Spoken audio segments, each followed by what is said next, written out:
नमस्कार दोस्तों। पेश है दो भाइयों की कहानी। रमन और अमन दो भाई थे। दोनों ही स्वभाव से बिल्कुल विपरीत थे। रमन मानता था कि लोगों की मदद करनी चाहिए, वह सेवा भाव रखनी चाहिए और सबसे अच्छे से पेश आना चाहिए तथा जब जब मौका मिले दान देना चाहिए। जबकि अमन मानता था कि जीवन एक ही बार मिलता है, इसलिए उसे खुलकर जीना चाहिए। नशा हो, डांस बार जाना हो या कुछ और जिससे खुशी मिले, वह हर काम करना चाहिए। दोनों भाई अपनी अपनी मान्यताओं के हिसाब से अपना जीवन व्यतीत कर रहे थे। रमन जो भी कमाता था उसमें बड़ी मुश्किल से गुजारा कर पाता था, क्योंकि उसको जब भी मौका मिलता था दूसरों की मदद करता था। वह जितना हो सके उतना सादा जीवन जीने की कोशिश करता था। वहीं अमन गलत रास्ते और गलत तरीके से ज़्यादा धन कमाता था और अपनी हर एक इच्छा पूरी करता था। रमन उसे अक्सर समझाने की कोशिश करता था कि वह अपने जीने का तरीका बदल दे। वो जो कुछ कर रहा है वे अच्छे कर्म नहीं हैं, लेकिन अमन उसकी एक ना सुनता और उल्टे अमन को ही अपना जीने का तरीका बदल देने के लिए कहता। वे दोनों ही एक दूसरे की बात माने बिना अपने अपने तरीके से जिंदगी जीते रहे। एक दिन रमन को घर लौटते वक्त रास्ते में चप्पल में कील घुस गई, जो चप्पल को चीरते हुए उसके पैर में घुस गई। उसे बड़ा दर्द हुआ। दर्द इतना ज्यादा था कि वह ठीक से चल भी नहीं पा रहा था, लेकिन किसी तरह अपने घर तक पहुंच गया। घर पहुंचने के बाद उससे बिल्कुल भी खड़ा हुआ नहीं जा रहा था।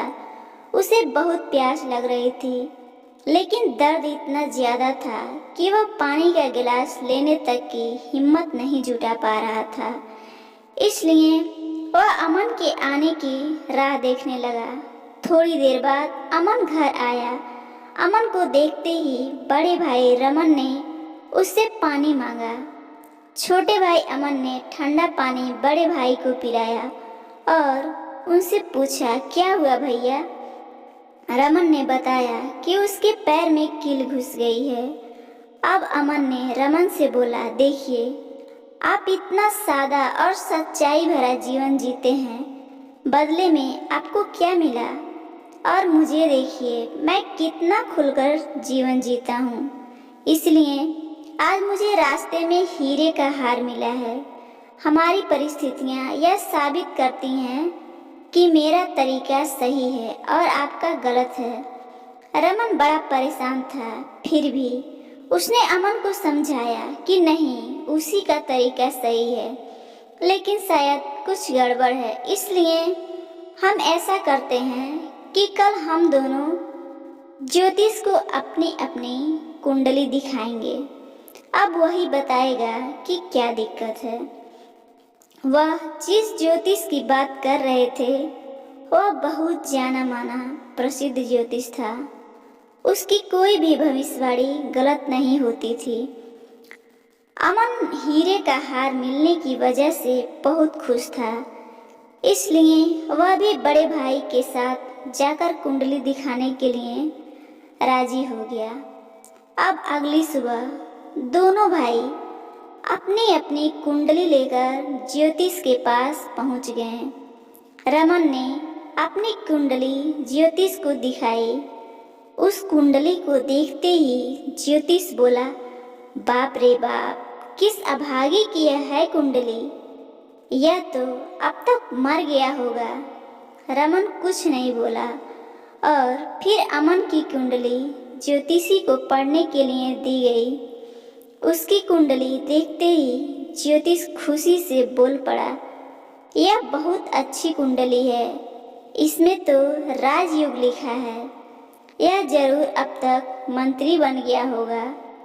दोनों कुंडली दिखा देने के बाद दोनों भाइयों ने ज्योतिष से कहा, यह दोनों कुंडली उनकी है और आपकी भविष्यवाणी गलत है, क्योंकि ना ही बड़ा भाई अब तक मरा है और ना ही छोटा भाई मंत्री बना है। ज्योतिषी ने दोनों से कहा कि मैं कुंडली पढ़ने में गलत हो ही नहीं सकता। हाँ, अगर तुम्हारे कर्म कुछ ऐसे हों तो तुम्हारी कुंडली में लिखा बदल जरूर सकता है। ज्योतिषी ने पहले बड़े भाई से और बाद में छोटे भाई से उनके जीवन जीने का तरीका और वह कैसे कर्म करते हैं उसके बारे में पूछा। ज्योतिष ने दोनों को समझाते हुए कहा कि मेरी पढ़ी हुई कुंडली गलत नहीं है। यह रमन के अच्छे कर्म हैं जिसने उसको कुंडली में लिखे मौत की जगह सिर्फ एक कील का दर्द दिया, और दूसरी तरफ अमन के बुरे कर्म हैं जिसकी वजह से उसका राजयोग चल गया और उसे सिर्फ एक छोटा सा हीरे का हार मिला जिसे जल्द ही बेचकर खत्म कर देगा। दोस्तों, एक कहानी हमें वही सदियों पुरानी बात याद दिलाती है कि जैसे कर्म होंगे वैसे ही हमारे फल होंगे।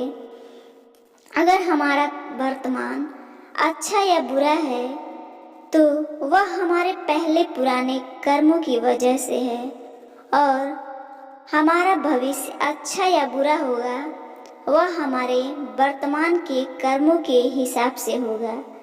इसलिए हमेशा ध्यान रखें कि अच्छे कर्म करना ना छोड़ें। ये कहानी आपको क्या सीख देती है जरूर बताएं और चैनल को सब्सक्राइब करें। धन्यवाद।